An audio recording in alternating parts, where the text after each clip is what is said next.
Hola amigos, ¿cómo están? Bueno, pues aquí nuevamente su amigo y servidor Tito Lagos Basset.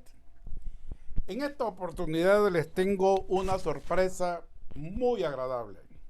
Muy agradable porque el invitado que tengo el día de hoy, el invitado que tengo el día de hoy es una persona, es un joven emprendedor de esos muchachos nicaragüenses que a uno le da gusto que existan, que vivan, que se mantengan en la jugada. Él se llama Israel Levites Cornejo. Recientemente él publicó un libro que se llama Que todo arda. Es una novela ficción por ahí que el año pasado lo sacó únicamente digitalmente, pero ya ahora ya está impreso. Así que vamos a hablar acerca de esto también. Sin embargo, quiero comentarles de que él es ingeniero de profesión, es empresario, es activista político y cineasta nicaragüense. Actualmente está exiliado en Panamá, donde preside la empresa de ingeniería Water and Energy Solution. Ok, y a propósito de eso es lo que a mí me da quién sabe qué cosa, me altera definitivamente mis emociones, porque muchachos como este, igual como muchos otros miles, como en mi época también, cuando hace 40 años tuvimos que salir por las mismas circunstancias, se está perdiendo este tipo de valores humanos, de inteligencia, de cerebros, que igual que Israel, andan ahora esparcidos por todo el mundo, cuando bien pudieran ser la materia prima para sacar adelante al país. Pero bueno, de eso es que vamos a hablar. En este momento, sin embargo, hay muchas preguntas que tengo en mente y que se la quería hacer desde hace tiempo, no necesariamente a él, pero sí también eran cosas que me habían quedado en el tintero ahí de saber. Por ejemplo, yo conocí a su tío, el político Gerty Levites. Incluso tuve una oportunidad allá en Miami de conversar con él cuando hubo una concentración de nicaragüenses donde se estuvieron presentando también los precandidatos en ese momento, el doctor Rizo Castellón y Eduardo Montealegre. Y entonces, de repente, cuando Gerty se supo que falleció, como que yo me quedé siempre con esa duda, porque no, pues, no, que tan pronto salió tan justo para Daniel que este hombre haya fallecido así. Entonces, en una oportunidad ya tuve también a otro amigo político que me dio una versión de lo que había sucedido, pero no era nada de familia, ni era nada, él lo veía desde el punto de vista también del exterior. Ah, Sin embargo, hoy pues, además que en esa oportunidad que les cuento, que estuve en la oportunidad de conversar con Gertie en Miami, este muchacho, pues en aquel entonces, eso fue como en el 2010, 2006 por ahí, este muchacho andaba con Gertie, él era el sobrino que le andaba ayudando a Gertie en todo lo que tenía que ver con cosas de tecnología y todo esto. Entonces, pues él es una persona muy cercana, pues. Así es de que hoy voy a tener el gusto de platicar con él, porque además Israel también tiene una historia de trayectoria dentro de las filas del FSLN, e igual que él, así como ahora tengo a Israel, que por supuesto porque está en Panamá, él ahora está asilado en Panamá. Además que este muchacho, ahí lo van a conocer, tiene una mentalidad bien amplia y bien abierta, muy gallardo.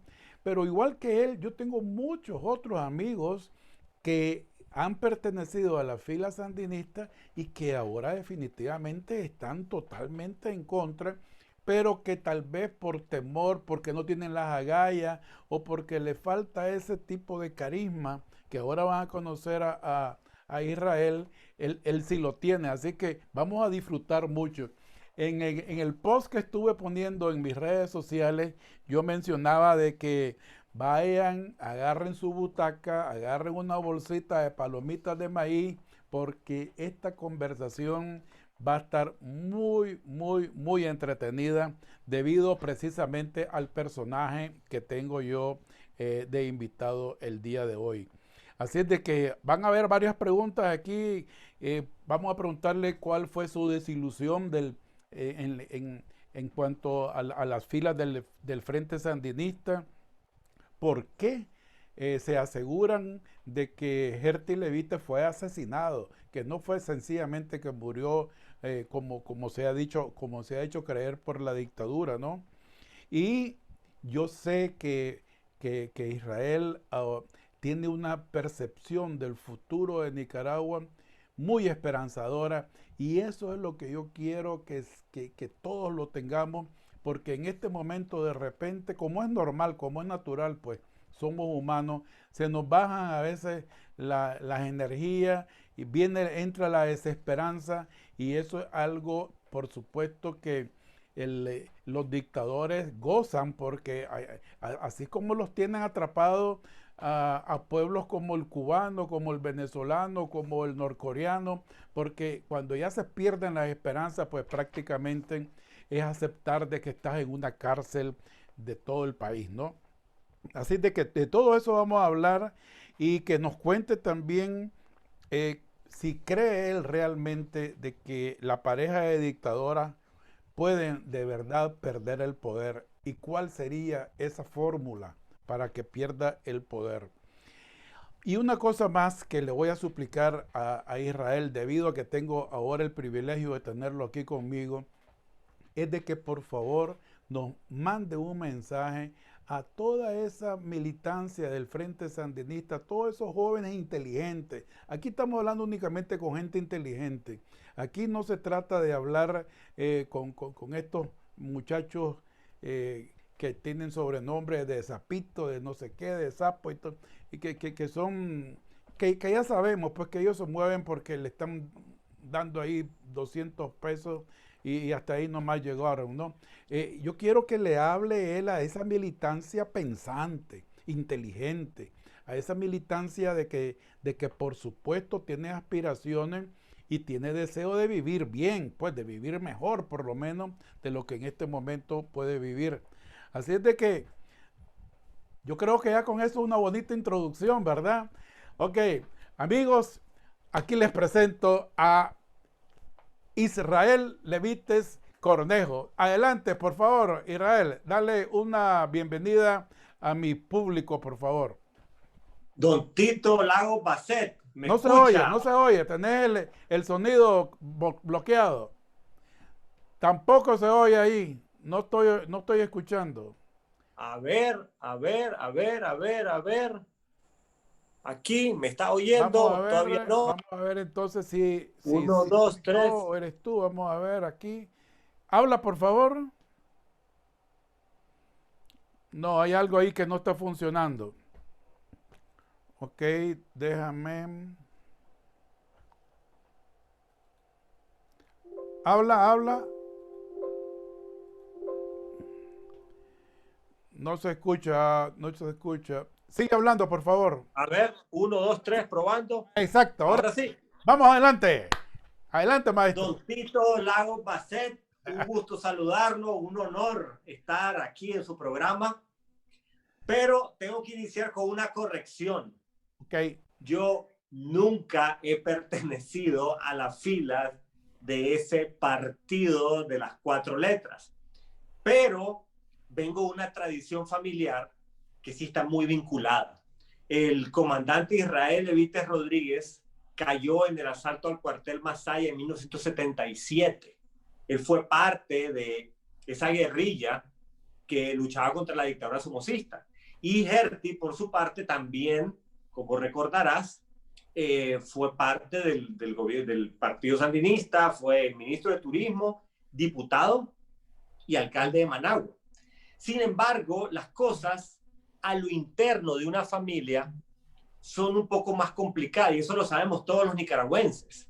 Es decir, adentro de mi casa había un debate encarnizado. Cuando yo era niño, en la casa, el fanático sandinista era mi papá. Herty se reía de todo, se reía de ese fanatismo, se reía del tema armamentista, se reía del marxismo. Para alguien que tiene sentido del humor nunca va a ser un fanático. Mi papá era más serio y se tomaba más en serio ese cuento de la revolución.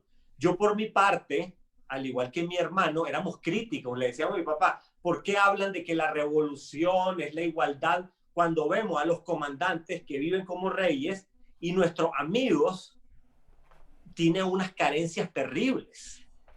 Aquí hay una contradicción. ¿Qué es ese marxismo que nos está vendiendo? Y mi papá se ponía furioso. Sin embargo, a veces como que le ganaba a la humanidad. Y, por ejemplo, un amigo de nosotros quería huir a Estados Unidos para que no se le llevara el servicio militar. Y ahí lo ve a mi papá escondido, dándole dinero al muchacho para que pudiera huir. Y luego el gran debate en mi casa de si mi hermano mayor iba a ir o no al servicio. Mi mamá decía sobre mi cadáver, porque mientras esos comandantes están viviendo maravillosamente, mi hijo no va a ir a morir. Y mi papá sentía esa dualidad entre ser revolucionario y mandar a su hijo a la guerra. Yo viví todo eso y yo francamente desde entonces me di cuenta que todo ese cuento de la revolución no era más que eso, un cuento, una cosa llena de hipocresías. Y ya luego con el tiempo, bueno, me confirmaría que tenía completamente razón. Herty, por su parte, bueno, intentó dar la lucha por dentro. Tuvimos algunos periodos de conflicto. De hecho, yo me dejé de hablar con Herty como por 4 años, cuando él del Partido Sol regresó al sandinismo. Israel, te voy a interrumpir Israel, porque el tipo de programa mío se trata de eso, de estar, eso es una conversación. Es más, si tenés por ahí tu café o tu vinito y todo, bienvenido, porque esta es una conversación bien animada. Por eso les mandé a decir, no sé si escuchaste tú, les mandé a decir a mis seguidores que agarren su butaca, agarren sus palomitas de maíz, una fritanga, lo que tengan, porque esto va a ser largo y tendido.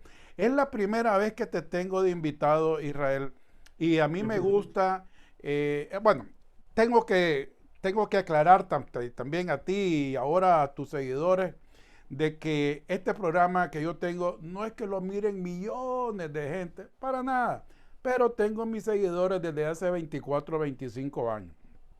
Y estos son gente muy ocupada, muy pensante, conversaciones para gente grande, y me encanta que haya sido a una hora como esta, porque yo sé que ya están todos relax, tal vez con su vinito, con su traguito de whisky, con lo que sea, y están disfrutando esto. Pero quiero comentarte de que una de las cosas importantes que yo quiero es que estos seguidores míos, como ellos no tienen tiempo para nada de estar dando seguimiento a la gente y viendo que si las noticias son verdaderas o son fake news y todo. Entonces ellos, sin embargo, cuando miran una entrevista a alguien que yo tengo entrevistado, ellos dicen, no, si Tito lo trae, esto tiene que ser bueno. Así es de que ahí es donde ellos se detienen. Quiero hacerte esa salvedad para que sepas con quién es que estamos conversando. Claro. Y yo te voy a hacer varias interrupciones en lo largo de la conversación. Y una de ellas ahorita que mencionaste a este familiar tuyo que falleció en el ataque al comando de Masaya. Eso me imagino que fue en 1976. 77. ¿Quién fue exactamente el que falleció? Israel Levites. ¿Quién era él? Que es el hermano menor de Herty Levites. ¿Y de ti qué cosa era? Mi tío. ¿O era tío tuyo? Ok, déjame saber, dime si él falleció ahí frente a las oficinas de CAFTA. Fue en el parque, donde él cae, es en el propio parque de Masaya. En el propio parque de Masaya. Hay una lápida ahí, sí. Ok, te comento eso porque, fíjate qué increíble. Yo en esa época vivía en la calle del Comercio de Masaya y yo había salido de la casa de habitación a un estacionamiento donde yo guardaba mi vehículo, que había que caminar como como unas 2 o 3 cuadras hacia la calle del Calvario. Y justamente cuando yo voy pasando frente a las oficinas de CAFTA, allí hubo un enfrentamiento de unos que andaban en una camioneta de esa de Tina con unos guardias de la sucursal de allí de CAFTA y del Banco de América o algo así. Y en esa tiradera así, yo iba a pasar, yo iba caminando por ahí, obviamente enfrente, y lo que yo hice fue que me tiré a la cuneta así, me agarré porque era una tiradera, todo así. Y cuando ya todo se calmó, cuando yo me volteé así, miré que había una persona que estaba con el cuerpo afuera de la camioneta, muerto, pues estaba sangrando. Y en ese momento yo tuve el tiempo de levantarme para entrar a una clínica del doctor Dietrich Hook en ese momento. Y me dio un terror y un miedo porque ya en ese momento, cuando yo me levanté, la guardia estaba saliendo ya por una esquina y yo no sé si te comenté yo que a mí me dio polio a los 9 meses de edad y yo camino siempre con un bastón. Vos te imaginas, yo me levanto de la acera de la calle, pues renqueando. Entonces, yo lo que tenía era miedo de que los guardias, cuando vieron que se levantó un muchacho de la calle, renqueando, y se metió a esa clínica, yo tenía miedo que llegaran a terminar de matarme, pues, ¿me entiendes? Gracias a Dios que en esa clínica estaba así después, porque toda esa gente era una gente, era una calle del comercio, del mercado, y entonces, y a una hora eran como las 9, 9:30, que estaba llenísimo, y en esa clínica por lo menos habíamos nos metimos como unas 90 personas, porque todo el mundo corrió como hormiguero ahí para meterse, y la persona que estaba a cargo de la clínica, ella fue la que se quedó en el frente para cuando llegó, pasó la guardia, pues como para hacer ella la de respeto, pues ahí, y no pasó nada. Pero te hago la anécdota y la salvedad porque yo ese día estuve allí y para mí fue, bueno, te lo cuento ahorita como un milagro de Dios porque la tiradera fue como por lo menos unos 7, 10 minutos que estuvo esa gente disparándose uno contra otro y yo estuve tirado ahí en el suelo. Adelante, sigamos. Bueno, como te decía, para mi papá, por ejemplo, haber perdido un hermano en la lucha contra la dictadura somocista lo comprometía emocionalmente con la revolución sandinista. Y creo que algo similar ocurre con un montón de gente que aún apoya a Ortega. Han hecho una inversión emocional, sacrificios, probablemente familiares que estuvieron en el servicio militar o perdieron su vida en la guerra. Y es súper duro ese paso de venir y afrontar que las cosas no son como se soñaron y que probablemente esas personas que dieron su vida estarían absolutamente decepcionadas de haberlo dado todo por la libertad de Nicaragua, haberlo dado todo por acabar con una tiranía y que ahora estemos precisamente bajo otra dictadura que es una calca de lo que hacía Somoza, solamente que, según me dicen algunos, aún en una versión aún más perversa. Ok, me comentaba de que entonces, y discúlpame pues, semejante Claro. aberración de información que tenía de que tú pertenecías a la fila. O sea, tú nunca perteneciste a la fila del No, no, FDLN. no, no, y es absolutamente natural porque otro problema que tenemos en Nicaragua es que la política es casi como si fuera la barra brava del fútbol. Es decir, la gente hereda ideologías, hereda partidos, y es que mi papá fue sanista, entonces yo tengo que ser sanista, mi papá fue liberal, yo tengo que ser liberal. Yo soy de otro corte. Para mí, las personas debemos tener un pensamiento propio, crítico, y estar siempre buscando lo que es más correcto y lo que se apega a la ética. Porque desafortunadamente lo que hemos visto en Nicaragua es que los partidos políticos en realidad no son más que empresas familiares que obedecen a intereses de los dueños de estos partidos. Y Es, no un- existe ningún... es un negocio, el negocio del poder, definitivamente. Ajá. Óyeme, óyeme, Ajá. Gerti, Gerti, ya van como 3 veces que te estoy diciendo, desde temprano te estaba diciendo Gerti. Eso me gusta. A mí, yo admiro mucho al pelón, entonces Ok, es un honor para mí. mira, Israel, contame, bueno, y yo estaba también diciendo, no sé si lograste escuchar en la mi introducción, que cuando Hertie falleció, a mí me sorprendió muchísimo porque yo tenía, pero escasos meses de haberlo visto ahí en Miami, en esa convención de nicaragüenses del exterior, que te comentaba que no, no estaba seguro si eras tú el que andabas acompañándolo en esa oportunidad porque estabas bien chavalo, pues, y Era realmente yo de joven. y realmente no sabía, pues. Pero entonces yo lo miré a Herty en esa oportunidad.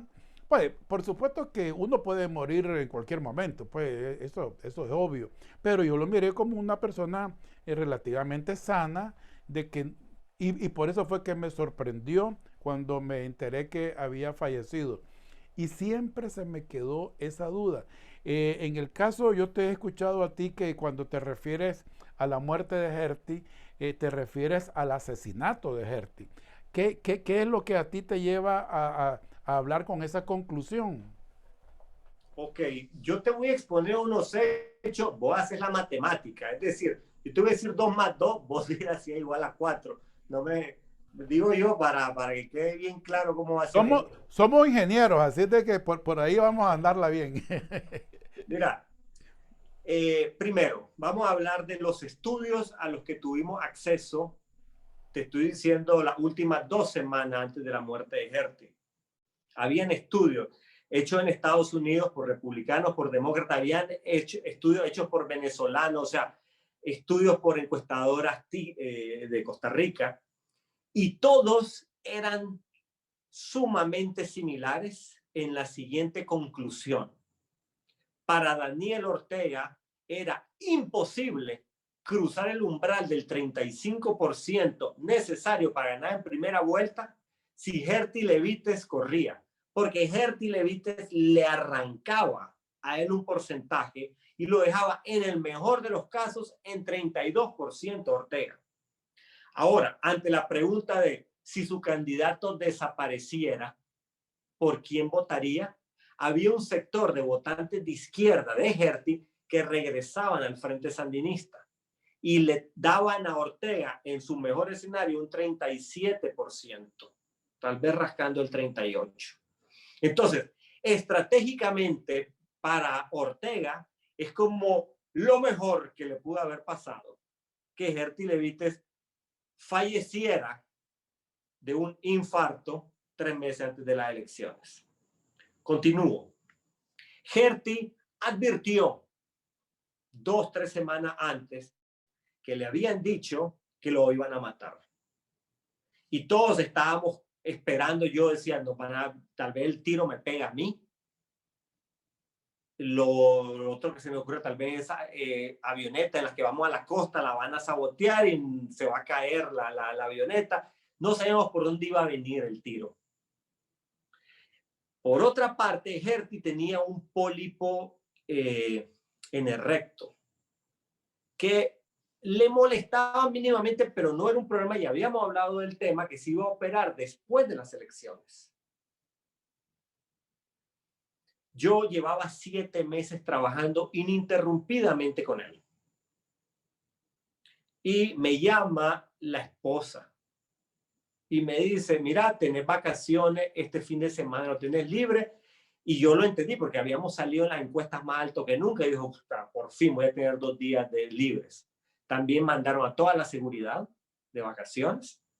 Y yo el domingo recibo una llamada de mi primo que es vecino, que era vecino de Herty, que escuchó una ambulancia. Él se asomó por el muro y me dice, estaban sacando a Herty muerto. Esa ambulancia se lo llevó al Metropolitano. Ya mis primos se cruzan y el jardinero estaba lavando un colchón lleno de sangre. Solamente estudiando los hechos. Y ahí está el jardinero, dio declaraciones, me acuerdo que hasta lo llevamos a la televisión y dio las declaraciones a la televisión de que le mandaron a lavar un colchón lleno de sangre, una sangre negra y maloliente, decía él. Probablemente hicieron esa intervención sin avisarle a nadie, ni papá, ni yo, ni nadie de la seguridad supo de esa tal operación. Quedó abierto, no le quitaron su medicina que él tenía para arreglar la sangre, porque él tenía problemas cardíacos y probablemente se desangró internamente. Esa sería la razón de esa sangre de maloliente oscura. Por otro lado, siendo el político más importante, el político bisagra de la historia nicaragüense, la viuda no permite que se le haga autopsia. ¿Por qué no permitir que se le haga autopsia? Explícame eso. Luego, cuando llegamos al hospital, esperamos casi 2 horas. Nos decían, está en emergencia, está en cuidado intensivo, y nos traen así. Hasta que en un momento mi papá se mete y Gertie está frío sobre una mesa ahí, es un cadáver frío. Luego, cuando mi papá empieza a mencionar públicamente todas estas dudas, él era diputado suplente en ese momento, inmediatamente inicia un proceso de desaforación que el Frente Sandinista está llevando a cabo porque la viuda lo empieza a acusar de injuria y calumnias. Y quien defiende a la viuda es la mano derecha de Lenín Serna. ¿Por qué tanto interés del Frente Sandinista de callar a mi papá? Y a mí luego me empiezan a amenazar con meterme cargos de que yo había vandalizado Multinoticias Canal 4. Estando yo en el dentista, yo vandalicé Multinoticias Canal 4 de unas noticias de ellos.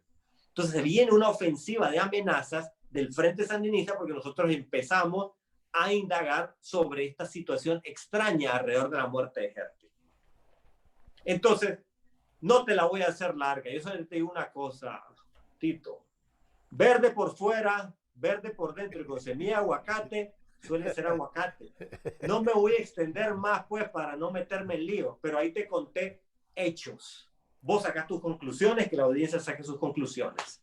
Correcto. Bueno, ya satisfecha mi curiosidad, con unas grandes dudas todavía, pero bueno, esa es otra de la versión. A mí siempre me llamó la atención definitivamente, porque como bien mencionas tú, fue muy a conveniencia del régimen actual esa desaparición de Gertie, definitivamente. O sea, como mandado a pedir de encargo, pues, porque todo lo que me mencionaste es correcto. O sea, Gertie tenía, es más, te voy a decir, yo una vez visité a Gertie cuando era alcalde de Managua, porque andaba con un proyecto ahí para sanear las aguas del lago, y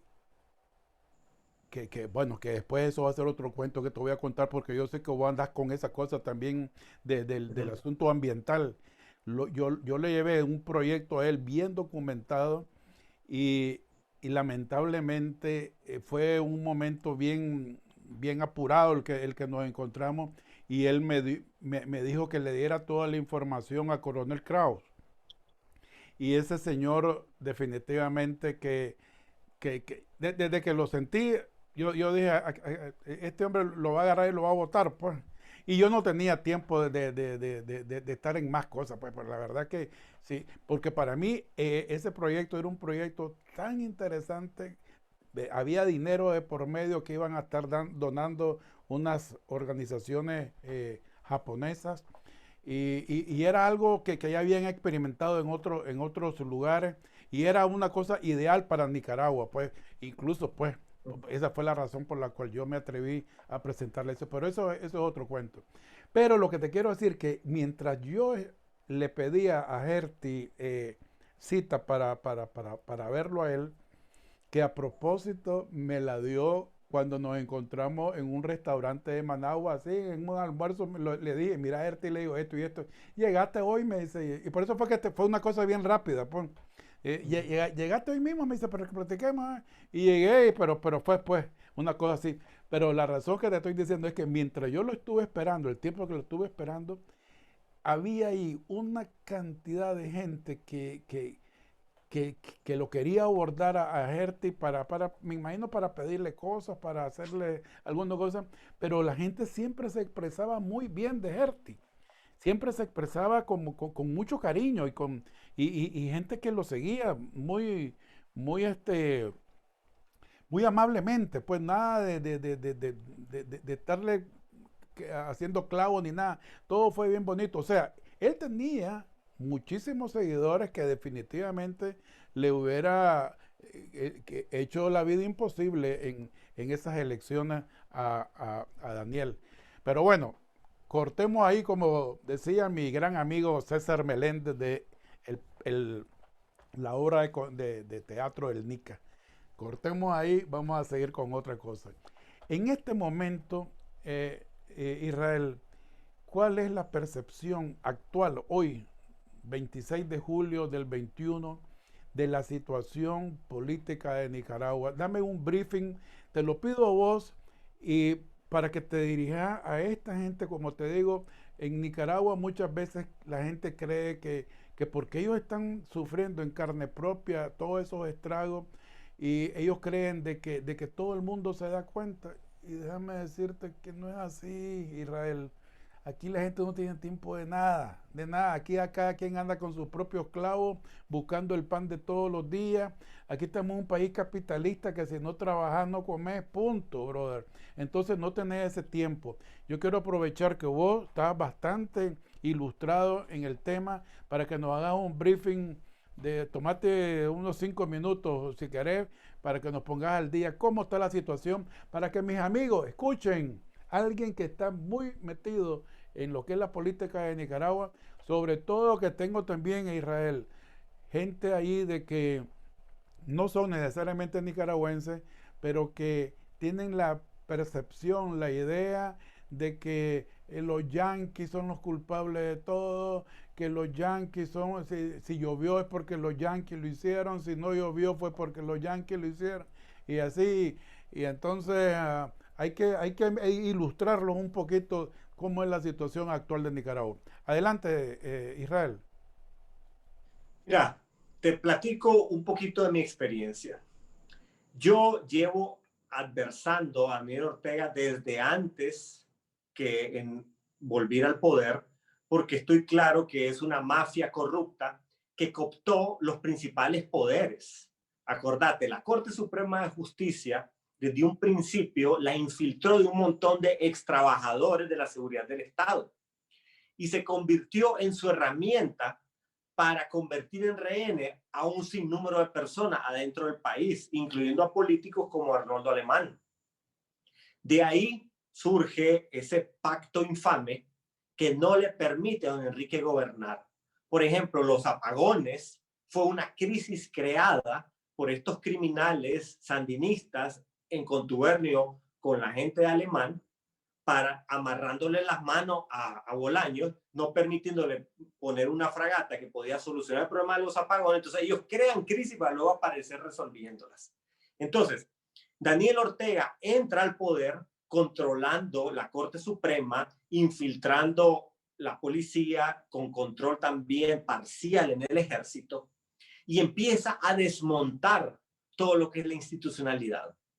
Yo, como ciudadano, con otro grupo de personas que éramos siempre activas, por ejemplo, Félix Maradiaga, ahí te doy un caso de alguien que la peleaba, ahí lo veía, el movimiento feminista, estemos de acuerdo o no con esta señora, siempre fueron una punta de lanza en la lucha, no desde el 2018, sino desde antes, con todo esto de que le sacaban a Daniel Ortega, que era un violador.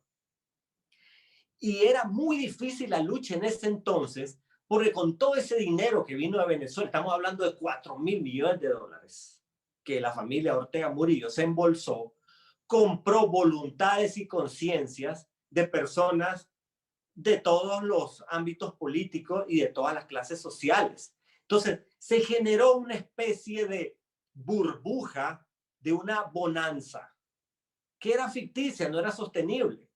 Pero finalmente la gente lo dejaba pasar. Yo le decía, vean los atropellos, están matando campesinos, vean el robo de las elecciones, en el 2008, el fraude en las elecciones municipales, luego el fraude a don Fabio Gadea. y seguían los fraudes y la gente estaba como entumida porque decían, bueno, sí, pero hay billetes. Fue una especie casi de soborno colectivo, diría yo. Pero a partir del 2018 pasa lo que dice Cantinflas.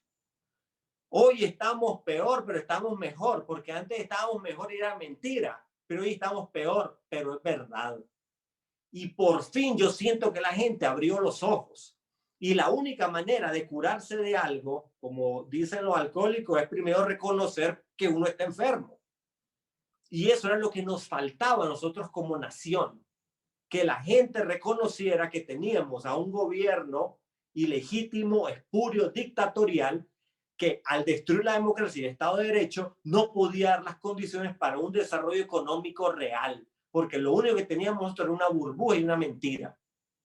Por lo tanto, yo le digo a la gente, todo ese despliegue militarista, violento, de leyes represivas, no es más que una cortina de humo para disfrazar la realidad, que es la debilidad de ese régimen. Porque si Daniel Ortega estuviera fuerte, él pudiera ir a elecciones.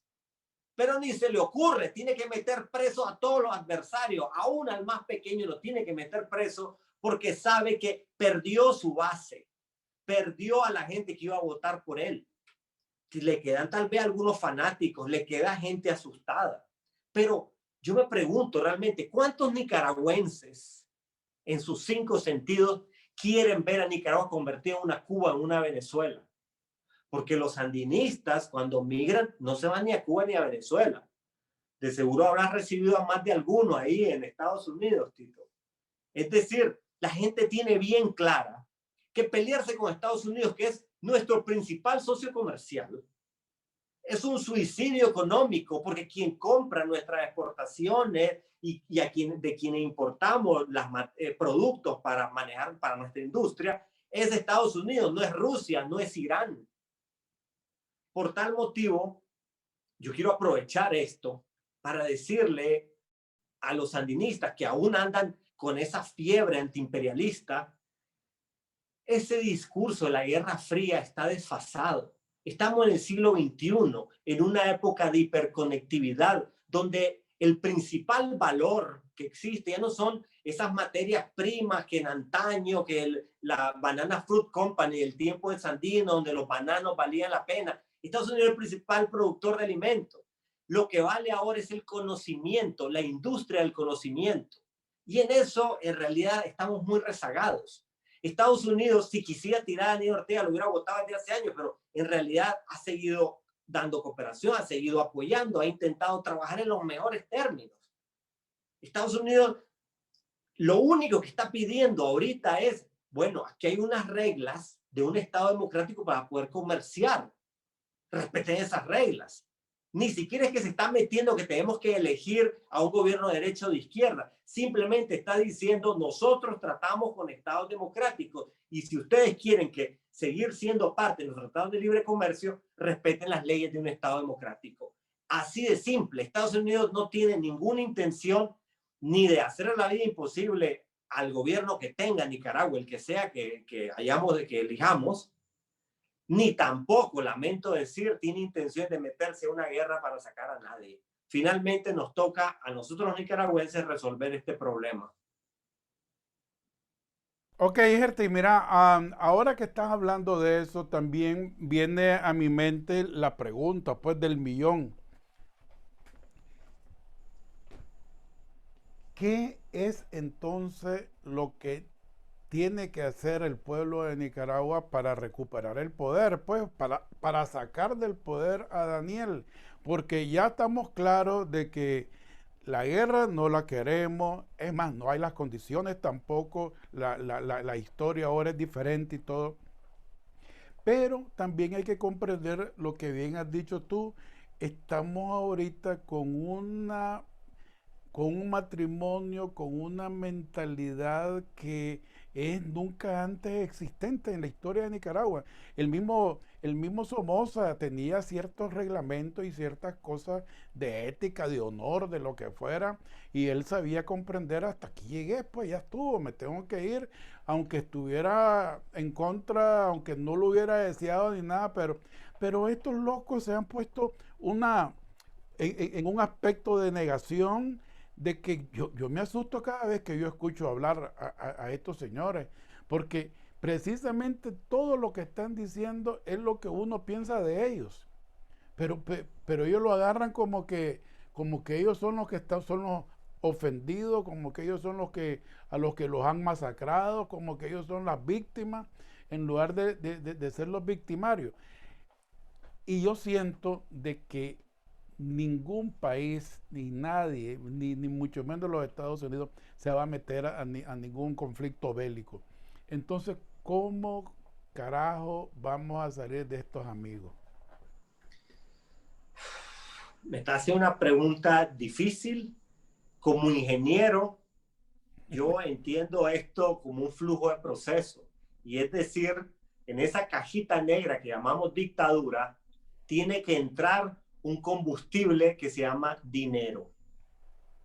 Si vos cortás ese flujo de dinero, eventualmente ese sistema deja de producir matones, deja de producir violencia, ya no se puede sostener. Porque pensemos, Daniel Ortega no es más que un señor senil, débil, que puede salir, o sea, la energía solamente le da para salir una vez al mes a balbucear 4 locuras y luego lo tienen que meter de nuevo al sarcófago.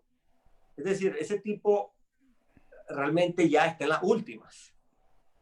La mujer, yo la veo que está delirante y no hay, o sea, salvo los muy fanáticos, pues estoy seguro que los empresarios del frente y los militares están claros de que ese liderazgo su salud mental es cuestionable. Sin embargo, de una u otra manera, les sigue siendo rentable apoyar la dictadura. Y es desde la rentabilidad que tenemos que hacer que Ortega pase de moda. Debemos de lograr que todo ese círculo de empresarios, todo ese círculo de millonarios del ejército digan: no me conviene seguir a Ortega si quiero conservar algo de mis millones, si quiero conservar algo de mi status quo. Lo que estoy diciendo yo sé que duele mucho, porque de una u otra manera yo estoy insinuando de que seamos generosos con cierta parte de los cómplices de la dictadura, no con todos, no con los que perpetraron asesinatos directamente, pero digamos que con los cómplices económicos, ser un poquito ahí flexibles con la idea de lograr de que se cambien de acera. Si no queremos guerra, definitivamente tiene que haber cierto nivel de apertura para una negociación, pero no una negociación con Ortega, no con Ortega Murillo, porque esa gente está desquiciada y esa gente ya no tiene nada que perder, porque finalmente para ellos es el poder o la muerte. Pero hay un círculo externo que lo que están haciendo son cálculos económicos, y es con ese círculo que de una u otra manera nos tenemos que entender. El ejército es parte de eso. Es difícil lo que estoy diciendo, pero hay que irnos por ese rumbo. Y ahí países como Estados Unidos, como México, como Argentina, de una u otra manera pueden servir ahí un poco como mediadores en este proceso de encontrar un acuerdo con esta gente. Insisto, Tito. Israel, mira, Israel, mira, lo que estás diciendo es bien coherente, pues, es verdad, pero ¿cómo lograr eso? Pues, porque eso mismo también se ha pensado con Venezuela, y que el círculo de poder, y que aquí, y que allá, y que no le sigan haciendo el juego a esto, pero ahí están.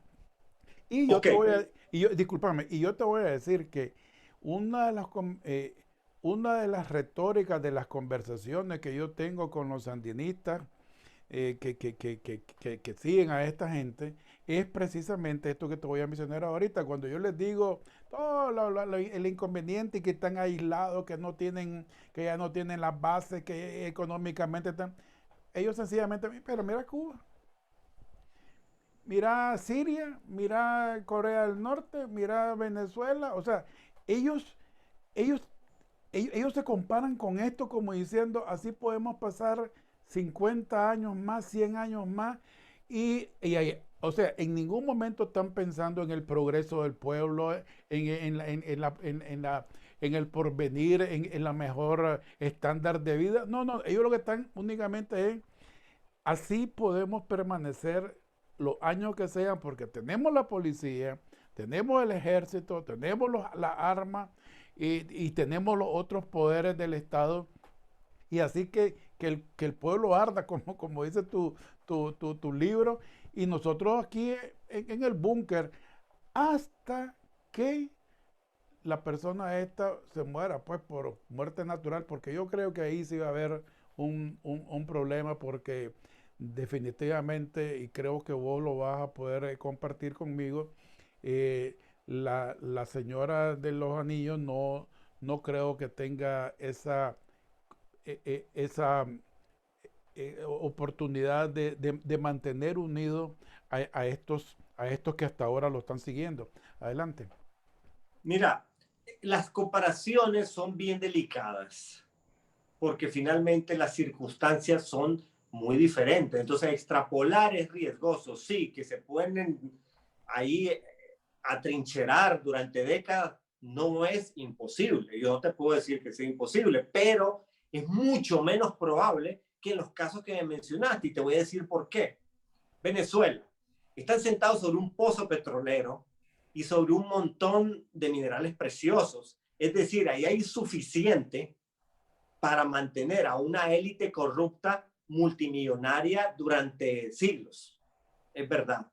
Cuba, por otro lado, es una dictadura que se consolidó al calor de la Guerra Fría, que subsidiada por la URSS logró generar todo el recurso humano y los mecanismos de coerción muy refinados para quedar ahí atrincherada y mantenerse durante 60 años. Pero está hablando de un recurso humano muy bien estudiado, altamente calificado. O sea, si vos vas a Cuba, te das cuenta de que hay una escuela de ideologización y de control estatal que son perversamente bien hechas. Nicaragua, en cambio, primero, a diferencia de estos dos ejemplos que te di, la economía no está estatizada. Es decir, los millonarios que rodean a Daniel Ortega, lo que tienen son fortunas propias que no quieren perder. En estos lugares que te dije, finalmente el gran capital es del Estado. Segunda cosa, Nicaragua no está sobre un pozo petrolero. Sí, me dirán que el narcotráfico va a mantener a Daniel Ortega. No estoy seguro de que el monto del narcotráfico dé para mantener esta estructura. Y aparte, están muy pobremente capacitados. Es decir, vos lo puedes ver, y ya no digamos en el siglo XXI, vos y yo estamos teniendo una conversación que se está viendo en Nicaragua. Ni vos ni yo estamos arriesgando el pellejo en Nicaragua. Sin embargo, nuestro trabajo de llamar a la reflexión está allá. Y a la hora que ocurren atropellos, esos atropellos salen al mundo. Es decir, es mucho más difícil consolidar una dictadura de esa índole en un país económicamente débil ahorita en el siglo XXI y más con la impopularidad de Ortega que le cae mal a países de izquierda y de derecha.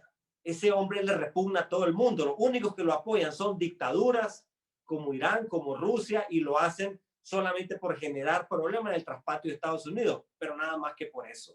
Entonces, la situación de Ortega es bastante frágil, hasta en temas de salud. Entonces, a mí me parece que es pernicioso enfocarnos en, ay, esto se va a convertir en Cuba y él va a ser eterno y el sandinismo por 1000 años. No, veamos más bien el otro lado. Intenta ponerte en los zapatos de Ortega. Yo no quisiera eso. Yo pienso en estar en los zapatos de Ortega y me agarra paranoia, porque en cualquier momento me va a matar a alguien porque soy el enemigo de todo el mundo. Soy el enemigo económico de todo eso a quienes yo hice millonarios, porque lo hice millonario y ahora los voy a hacer pobres en aras de salvar mi pellejo y el de mi familia. Entonces, no la tiene tan fácil. Ok, eso me gustó, y eso da esperanza. Ahora te voy a preguntar, porque yo igualmente me pongo de ejemplo porque yo tengo muchos amigos empresarios sandinistas que por supuesto no los puedo entrevistar ni los puedo sacar acá, pero que por amistad hablamos tras bastidores y todo eso, y ellos están totalmente convencidos de que, o sea, desde el 18 de abril para esta parte, el debacle económico en el cual han entrado sus empresas va de picada, de rodada y sin nada que lo detenga. Y ellos más bien están esperanzados en que muy pronto esto cambie porque de alguna manera van a poder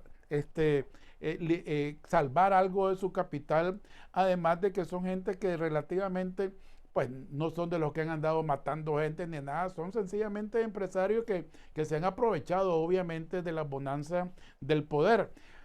Vos tenés experiencia sobre todo con los hijos de los grandes, porque esa es otra cosa que yo me he preguntado. Carajo, cuando Somoza, yo escuchaba que hijo de coroneles, hijo de general, el mismo Fonseca Amador era hijo de un guardia, o sea, ellos eran gente de muchachos de conciencia que definitivamente se ponían en contra de la dictadura. En este caso, vos tenés amistades o gente que te rodea por ahí que tengan también realmente ellos, aunque sea tras bastidores, este tipo de ansias de libertad. Mira, en Nicaragua vos sabes que finalmente todos, es como fácil conocer a gente de todos los colores ideológicos, de todos los estratos sociales. Si uno es abierto, es como Herty, eso yo me encantaba de él. Él se hablaba con todo el mundo, yo soy igual, yo me hablo con todo el mundo. Y aunque haya gente con cuyo pensamiento no esté de acuerdo, siempre van a encontrar en mí un interlocutor respetuoso, honorable y un buen confidente. Entonces, claro que he escuchado cosas pues que me garantizan que esa gente está súper asustada. De hecho, muchos se sienten rehenes, que es como en el momento que vean de que hay una apertura, salen. Pero, a ver, te voy a poner un ejemplo de un amigo de mucha plata que viene y yo le digo, hey, ¿por qué no has dicho nada? Y me manda una foto que le enviaron de su hijo saliendo de la escuela. O sea, básicamente los paramilitares de esta organización criminal sandinista casi casi le dicen, si vos haces algo, te secuestramos a tu hijo. O sea, ese nivel, no hay persona que esté feliz con ser un rehén de esta organización criminal. Es decir, aunque guarden silencio, aunque vos veas a muchos que en redes sociales hasta opinen a favor de la dictadura, muchas veces no lo están haciendo por convicción, lo están haciendo por miedo. Y el miedo tiene un límite. Yo creo que Ortega en su deriva totalitaria, en todas estas acciones represivas, lo que está haciendo es empujando ya demasiado a la gente. Y cuidado se le revienta esta bomba en la cara. Cuidado pasa como predije en mi libro, que todo arda. Que Precisamente vamos a ahora hablar de eso tenemos que ahorita. hacerle publicidad. Precisamente vamos a hablar de eso ahorita, Israel, pero quiero concluir con esto, que me gustaría escuchar de voz, de propia voz tuya, este, si estas personas que ahorita pertenecen a la fila o a lo mejor yo no sé si serán, ¿cómo le llaman? Cuando uno está certificado o cómo es, afiliado y todo, pero sencillamente que ya sea porque sus padres están en el gobierno o devengando algún sueldo ahí en las entidades públicas o porque están becados o cualquier ayuda que estén recibiendo. ah, eh, yo quisiera escuchar de parte tuya, estas personas tienen futuro en una Nicaragua sin los Ortega Murillo. es muy importante tu pregunta. Y fíjate que eso es parte, precisamente de esa reflexión he estado para lo que es la segunda parte de la novela, casualmente.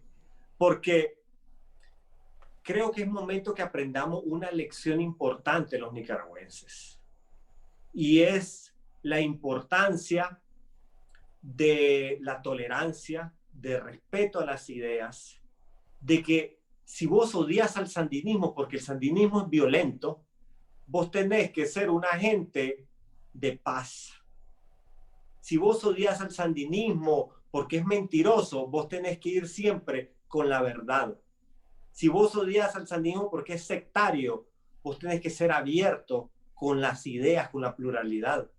Yo he tenido muchos debates con personas partidarias al régimen y algo que me llama mucho la atención es que ellos empiezan insultando.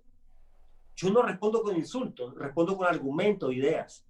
Ya después de la tercera se cansan de ofenderme y ya empiezan como a conversar de una manera mucho más alturada y nos damos cuenta de que al final de cuentas somos humanos y todos tenemos la desgracia de que algún familiar, algún amigo tiene esa ideología, no ha matado a nadie, o sea, porque en Nicaragua hay como 1 millón de sandinistas aproximadamente.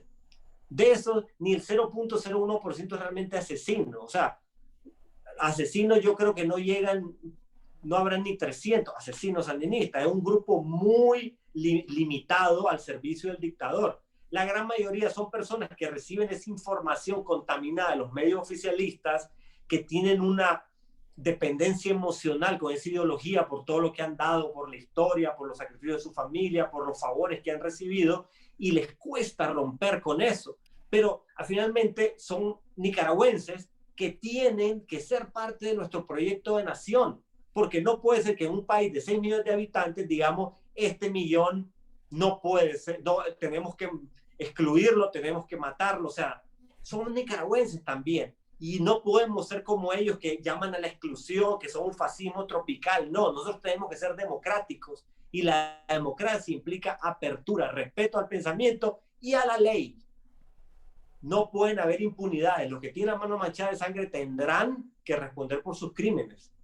Pero los que no, aquellos cuyo único delito, entre comillas, es tener esa ideología nefasta, pues ni modo, nos toca convivir con ellos, aceptarlo, porque nadie tiene que pensar igual que nosotros para merecer ser ciudadano nicaragüense. Definitivamente comparto con vos. Es más, pues Nicaragua es de todo. O sea, y esa es la belleza de la democracia y de los que somos amantes de la democracia, pues, y de la libertad. Porque definitivamente si hay algo que yo respeto y sigo y promuevo, es la libertad de todo, no solamente de transporte, de caminar libremente, sino también de pensamiento, incluso, y de decisiones, incluso de género y todo, pues cada quien tiene la oportunidad de ser libre en todo ese tipo de situaciones. Ok, Israel, vamos a ir ya concluyendo, pero háblame de tu libro. Contame qué te inspiró, por dónde andó, por dónde saliste con eso, de qué se trata, cómo se puede conseguir, pero ahí te voy a ir haciendo más preguntas. Mira, resulta que enséñame la carátula, por favor. Enséñame la carátula. Que todo arda. Y esos son como es como un volcán, pero al mismo tiempo es como una capucha al estilo el Ku Klux Klan. Ya luego se entiende. A medida que lo lees, muchas cosas cobran sentido. Ok. Mira, resulta que yo siempre he sido aficionado a los cuentos de Pancho Madrigal. Y a mí me gustaba el poder que tenía eso en la radio, de que yo estaba con los trabajadores que veníamos de algún proyecto, ponían eso y era un silencio total en la camioneta, todo el mundo oyendo el cuento. Entonces yo dije, yo quisiera hacer algo así, pero ya así al siglo XXI, o sea, más moderno y con su toquecito político, ¿verdad? Que eso, pues, a mí, vos sabés que me encanta. La cosa es que empecé a hacer un cuento que se llamaba El Brujo, donde el protagonista es Leónidas Caronte, un brujo de Iriomo que eventualmente se convierte en el brujo de la primera dama. Esto es ficción, pero finalmente todo está basado en las cosas que uno lee en el periódico. O sea, ¿te acuerdas de aquel congreso de brujos que estaba organizando la primera dama y todas sus aficiones, etcétera? Pues, de una u otra manera, alimentándome de esa realidad cotidiana para nosotros, empecé a generar este relato de ficción. Y entonces ya se fue creando un universo que es una Nicaragua muy parecida a la actual. Entonces ya luego viene un segundo relato que se llama El monstruo del Masaya, que ya habla sobre ese tema de las comunicaciones, la manipulación social desde el emporio de la comunicación. Y ya de pronto se me empezó a hacer una historia mucho más grande y ahí nace completa la novela de Que todo arda, que es una novela donde el que está empapado de la realidad nicaragüense va a decir, ah, esto lo sacó de aquí, ah, esto debe tener que ver con esto. O sea, es un juego de ficción a partir de nuestra realidad tan delirante, ¿verdad?, que tenemos en nuestro país. Y el libro tuvo una recepción, pues, de la que yo me siento muy orgulloso. Tuvo más de 10,000 descargas cuando estuvo en su versión digital. Y luego, ahora hemos lanzado lo que es la versión impresa, que está disponible ahorita en Nicaragua. La imprimimos allá y la estamos vendiendo en Literato y próximamente en Hispamer, que ya tengo que firmar el contrato de eso a propósito, y se va a estar distribuyendo ahí. Y lo que he estado recibiendo también es un montón de mensajes de gente que está en la diáspora. O sea, tenemos, vos sabés, compatriotas a lo largo y ancho del mundo y me están pidiendo su ejemplar. Entonces, de una u otra manera me las tengo que arreglar para llegar a esa gente. Entonces, ya está hasta tomando forma irlo a presentar a San José, Costa Rica, tal vez, para hablar ahí con la gente. Cuidado que te paso a visitar, Tito. No, por supuesto, justamente de eso te quería decir. Yo aquí tengo, yo aquí tengo club de lectores donde compartimos pues diferentes oportunidades de libros y poesía, ya sea de poesía, de cuentos o literatura, pues en general. Así es de que, y me he dado cuenta que también sos aventurero. Me parece que anduviste por allá por el Monte Everest. Por el Everest, sí. Ahora, ¿llegaste hasta arriba o te quedaste nada más en lo plano? Bueno, en los planos a 6,000 metros aproximadamente. Es que me tocó ir el año del terremoto en Nepal. Ajá. Y precisamente ahí, en el campo base donde llegamos, hubo una avalancha que mató como a 30 montañistas o más. Entonces nosotros llegamos poquito después y ya no estaba habilitado subir ese año por toda esa tragedia. De cualquier manera, la idea era llegar ahí, del campo base un poquito más para arriba. Sí, fíjate que una bonita tradición, mi hermano, como muchos hermanos nicaragüenses, ¿verdad?, es migrante, él vive en Estados Unidos desde 1990. ¿Te acordás aquel conflicto del que te hablaba, que si iba o no al servicio militar entre mi papá Correcto. y mi mamá? El hombre me dice, yo me harté de eso de sandinismo, me harté que este es un país donde por ideología se toman decisiones, donde la gente sale adelante solamente si tiene argolla con un partido. Yo me voy a hacer mi vida ahí en Estados Unidos, y el hombre le ha ido muy bien. Es una persona, fue un técnico, fue el mejor alumno de Nicaragua, ¿sabías? En su momento, el mejor estudiante de Nicaragua. ¿Y qué hizo? Por la corrupción y todos estos problemas, simplemente se fue a Estados Unidos, donde está dando ahí todo su intelecto en la industria high-tech.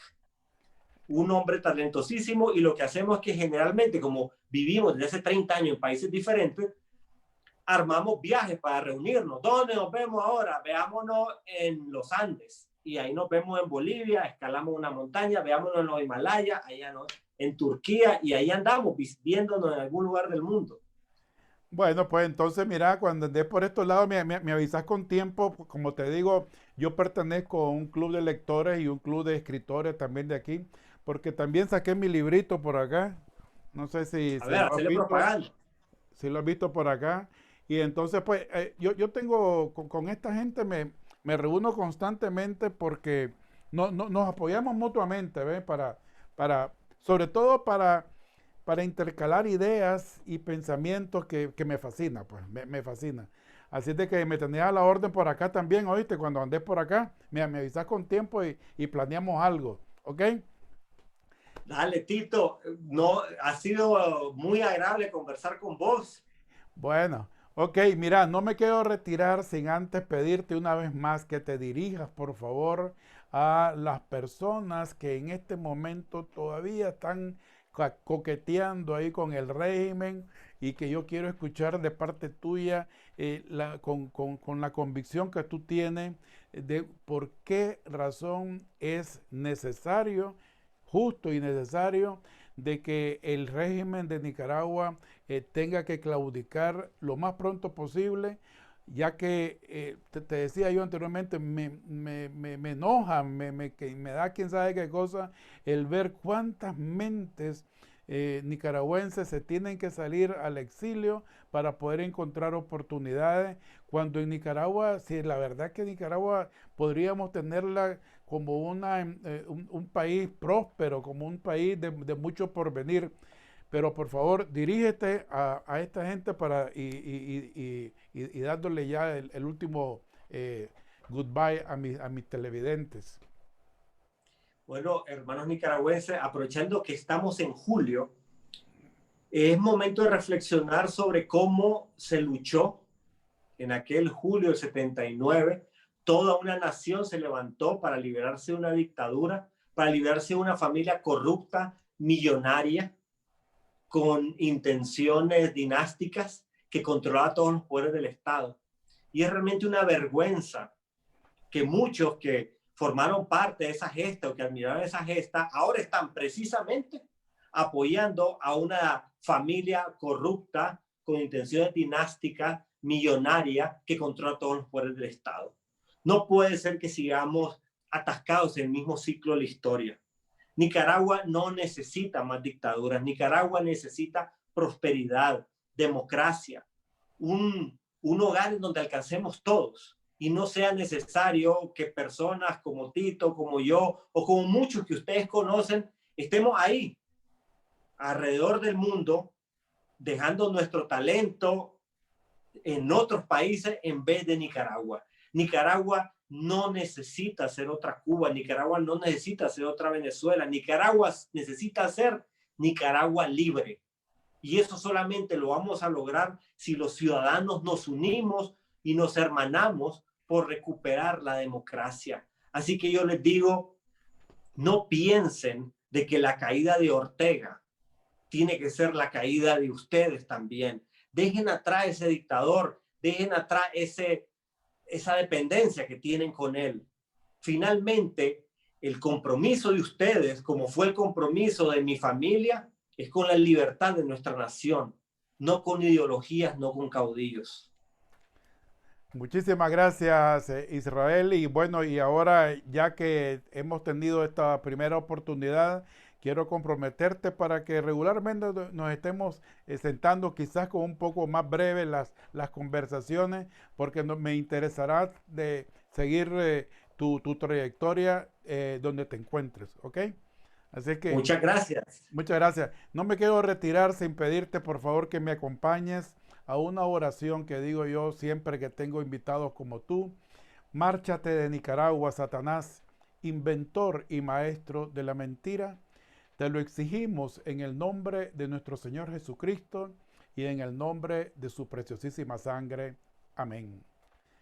Israel, hasta pronto. Muchísimas gracias. Que tenga feliz noche. Gracias. Gracias, amigos. Y recuerden, por favor, a los que no se han suscrito, suscríbanse. A los que no le han hecho clic a la campanita, háganlo, porque estar compartiendo es crecer. Felicidades y hasta pronto. Gracias.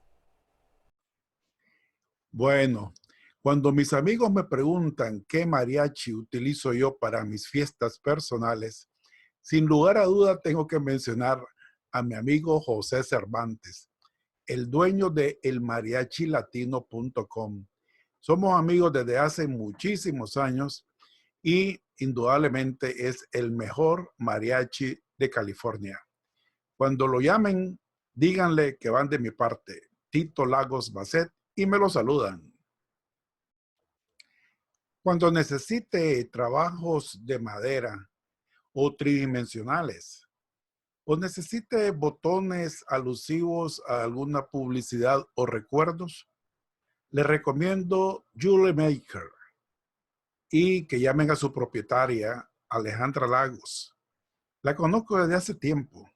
Es mi hija. ¿Qué les parece? Ok, díganle que van de mi parte. Tito Lagos Basset.